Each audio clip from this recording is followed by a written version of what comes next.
Hello and welcome my dear students. It is the next video lesson of molecular basis of inheritance, and today we are going to discuss the another most important topic of this chapter, that is RNA. So चलिए start करते हैं। इस video को बहुत ध्यान से देखिएगा आप सब। फर्स्ट ऑफ ऑल, जैसा कि हम सब जानते हैं, जो RNA है, RNA को हम बोलते हैं राइबो न्यूक्लिक एसिड। अब कुछ बेसिक फीचर्स जान लेते हैं RNA में क्या इंपॉर्टेंट फीचर्स होते हैं। तो let's start with the first point, that is ribonucleic acid is single stranded and made up of polynucleotide.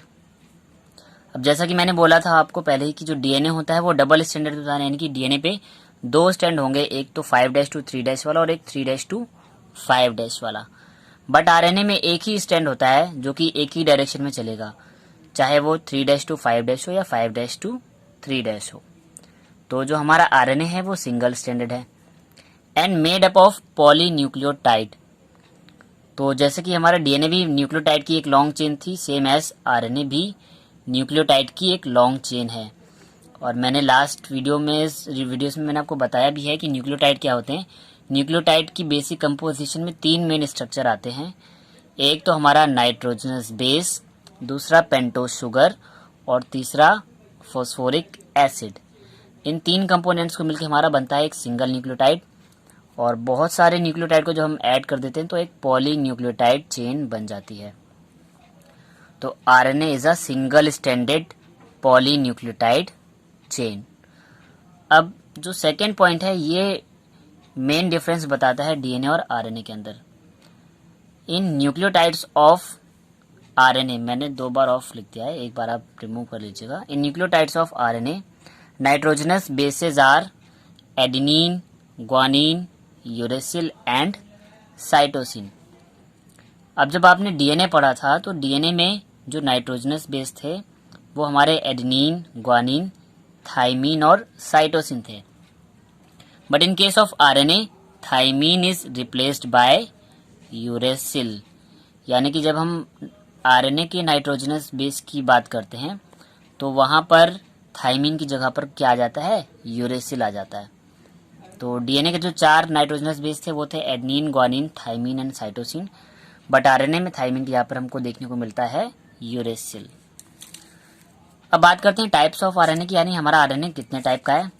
तो जो आरएनए है वो मेनली 3 टाइप्स का होता है, और 1 by 1 हम सारे के सारे टाइप्स को डिस्कस करने वाले हैं।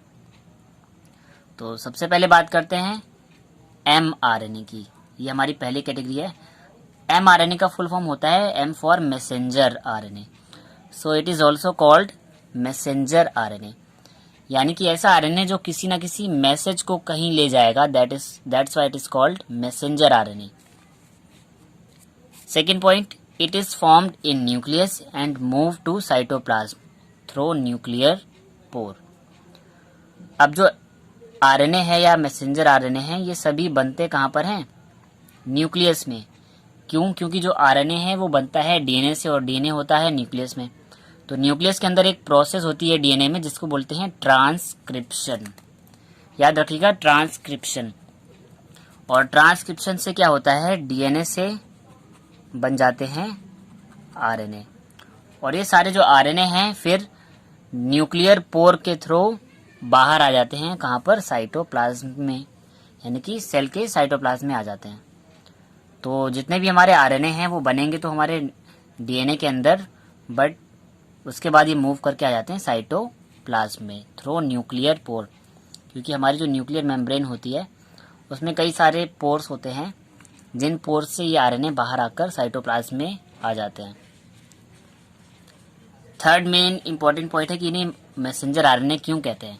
So m RNA carries information from DNA in the form of codon, यानी कि जो हमारे एम आरएनए हैं वो डीएनए से इंफॉर्मेशन को कलेक्ट करते हैं, और किस फॉर्म में कलेक्ट करते हैं, कोडॉन के फॉर्म में।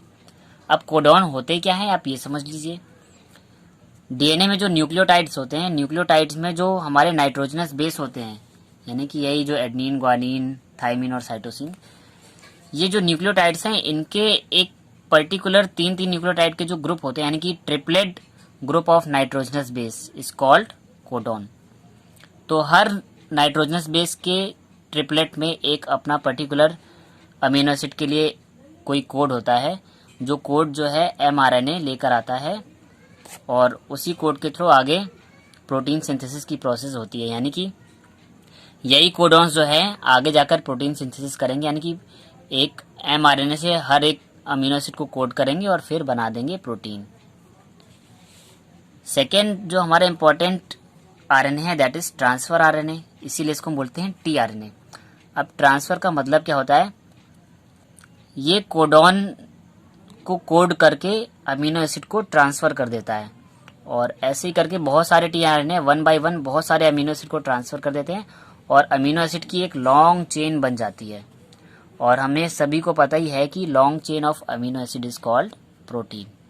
तो transfer RNA one by one amino acid को ट्रांसफर करता रहता है और एक लॉन्ग पॉलीन्यूक्लियोटाइड एक लॉन्ग प्रोटीन चेन बना लेता है। अब बात करें तो it is the smallest RNA having 75 to 93 nucleotides, यानी जितने भी 3 टाइप के आरएनए हैं उनमें से सबसे छोटा आरएनए होता है हमारा टीआरएनए। अप्रॉक्स 75 से 93 न्यूक्लियोटाइड के बीच की सीक्वेंस होती है इनकी। It is found in cytoplasm and picks up amino acid for protein synthesis, जो कि मैंने स्टार्टिंग में ही बता दिया कि ये होगा तो साइटोप्लाज्म में ही।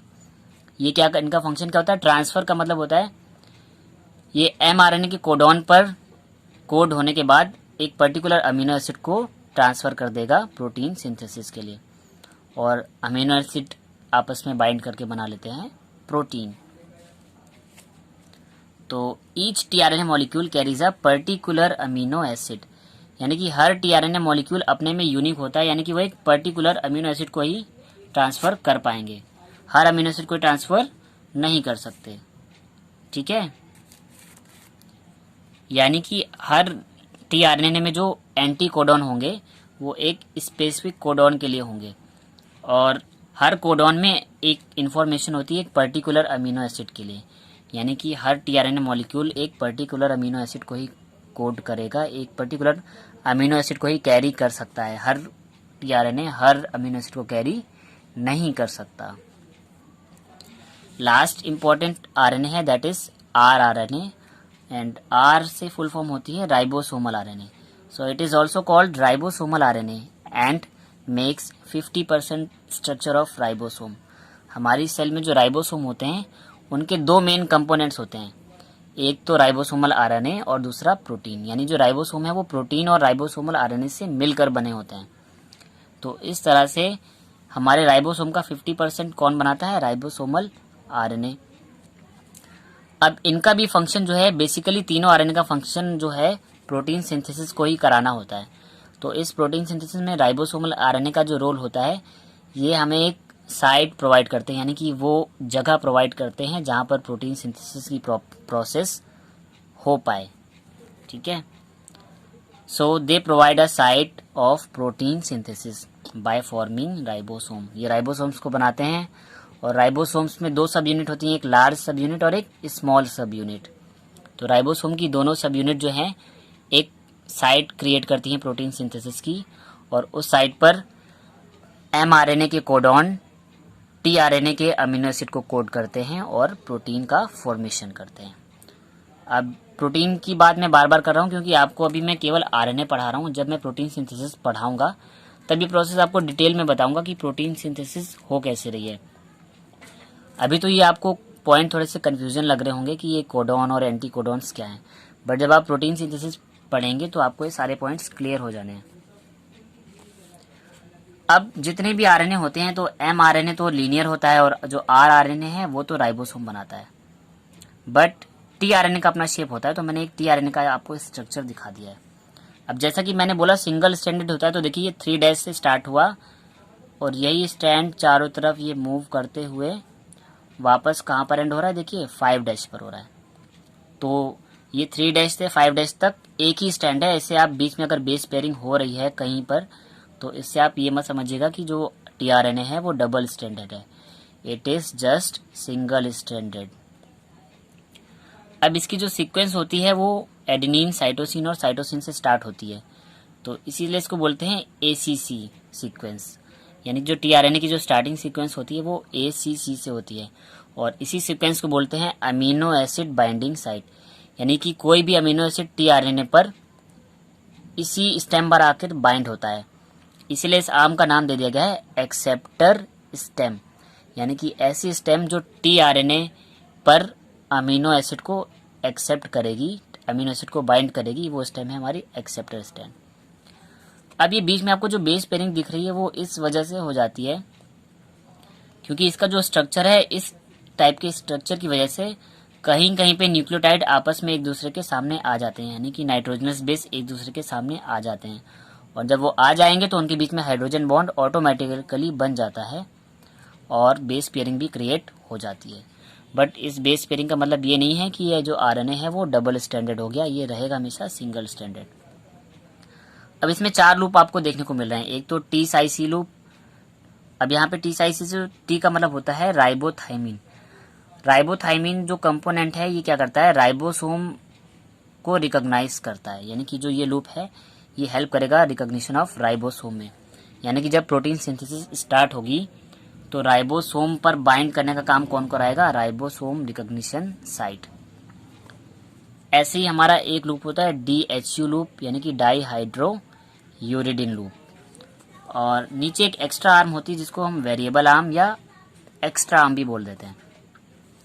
और जो लोअर पोर्शन पे जो लूप दिख रहा है जिसका नाम है एंटीकोडॉन लूप, ये मोस्ट इंपॉर्टेंट है क्योंकि इसके एंटीकोडॉन लूप पर ये एंटीकोडॉन साइट होगी जो जहाँ पर 3 हमारे नाइट्रोजनस बेस प्रेजेंट होंगे, और वो 3 नाइट्रोजनस बेस की ट्रिपलेट मिलकर एक एंटीकोडॉन बना रही होगी, और वो एंटीकोडॉन mRNA की कोडॉन के जस्ट कॉम्प्लीमेंट्री होगा।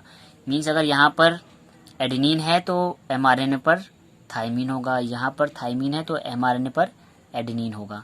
तो इस तरह से एंटीकोडॉन और कोडॉन एक दूसरे के कॉम्प्लीमेंट्री होते हैं और इस तरह से एक दूसरे को बाइंड करके अमीनो एसिड को जो है फ्री कर देते हैं और अमीनो एसिड की लॉन्ग चेन बनानी स्टार्ट कर देते हैं।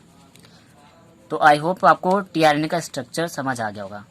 अब इस वीडियो के लास्ट में कुछ इंपॉर्टेंट टॉपिक्स मैं डिस्कस कर लेता हूं, जैसे कि आप सभी डीएनए पढ़ चुके हैं, आज मैंने आरएनए के बारे में भी डिस्क्राइब कर दिया। अब एक लास्ट इंपॉर्टेंट क्वेश्चन कई बार आपसे एग्जाम में पूछ लिया जाता है, difference between DNA and RNA. तो इस क्वेश्चन को हम लोग यहीं पे आज फिनिश कर लेते हैं कि हमारे डीएनए और आरएनए के बीच में क्या डिफरेंस होता है, और इसके बाद फिर हम स्टार्ट करेंगे कुछ और इम्पोर्टेंट टॉपिक। जैसे कि मैंने आरएनए फिनिश कर दिया है तो अब अगले टॉपिक में डीएनए का रेप्लिकेशन और प्रोटीन सिंथेसिस वाले टॉपिक ही स्टार्ट होने वाले।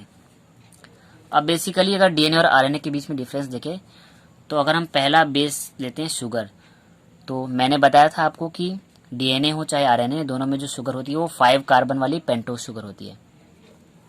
बट डीएनए की पेंटोज शुगर में 2nd कार्बन पे ऑक्सीजन एब्सेंट होती है, इस वजह से उसे बोला जाता है डीऑक्सीराइबोज शुगर, और आरएनए को बोला जाता है राइबोज शुगर।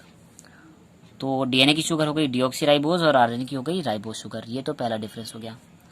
सेकेंड डिफरेंस है कि जो नाइट्रोजनस बेसिस के बिहाफ पर जो हम डिफरेंस देखते हैं, तो डीएनए में जो नाइट्रोजनस बेस हैं आपको पता है एडेनिन, ग्वानिन, थाइमिन और साइटोसिन है। बट आरएनए में थाइमिन की जगह पर क्या आ जाएगा, यूरेसिल।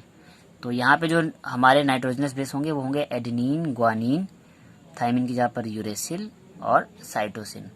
यानी कि थाइमिन जो डीएनए में है वो रिप्लेस हो जाता है यूरेसिल से इन केस ऑफ आरएनए। बात करते हैं स्ट्रैंड की, यानी कि जो इनके स्ट्रैंड हैं, तो डीएनए में तो 2 स्ट्रैंड होते हैं, एक 3' to 5' और एक 5' to 3'। बट आरएनए में मैंने बताया कि सिंगल स्ट्रैंड होगा।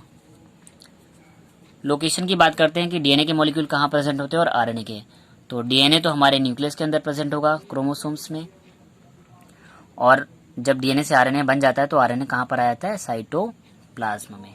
तो डीएनए की जो लोकेशन है वो न्यूक्लियस में है और आरएनए की लोकेशन है साइटोप्लाज्म में। लास्ट जो फंक्शन के बेसिस पे अगर देखा जाए तो डीएनए का काम क्या होता है, डीएनए करता है डीएनए रेप्लिकेशन या डुप्लीकेशन। अब डीएनए रेप्लिकेशन और डुप्लीकेशन को इन शॉर्ट में समझ लीजिए, एक डीएनए से 2 डीएनए का बन जाना, that is called duplication of DNA या रेप्लिकेशन। और ट्रांसक्रिप्शन का मतलब होता है डीएनए से आरएनए का बनना। तो रेप्लिकेशन और ट्रांसक्रिप्शन की जो प्रोसेस है वो होंगी डीएनए के केस में। आरएनए क्या करता है? आरएनए करता है ट्रांसलेशन, और ट्रांसलेशन का मतलब होता है आरएनए से प्रोटीन बनाना। तो formation of protein from RNA is called translation. I hope student आपको डीएनए आरएनए में डिफरेंस और all the 3 type of RNA जो है वो क्लियर हो गए होंगे। सो ये वीडियो आपको कैसा लगा कमेंट करके बताएं, और अगर ये वीडियो आपको समझ आए तो इसे लाइक करें और सभी स्टडी रिलेटेड ग्रुप्स में शेयर करें। एंड लास्ट वीडियो में मैंने डीएनए को प्रूफ करने के लिए कि that DNA is genetic material, इस बात को प्रूफ करने के लिए हमने एक और एक्सपेरिमेंट किया था, that was named as Hershey and Chase experiment on bacteriophage. तो अगर आपने हर्शी एंड चेज एक्सपेरिमेंट का वीडियो नहीं देखा है तो उस वीडियो का लिंक भी मैंने इसी वीडियो के डिस्क्रिप्शन में दे दिया है, तो उस लिंक पर क्लिक करके आप हर्शी एंड चेज के एक्सपेरिमेंट को भी देख सकते हैं। साथ ही चैनल को सब्सक्राइब कर लीजिए और बेल आइकन भी प्रेस कर लीजिए ताकि आने वाले वीडियोस के नोटिफिकेशन आपको मिलते रहें। Thank you students.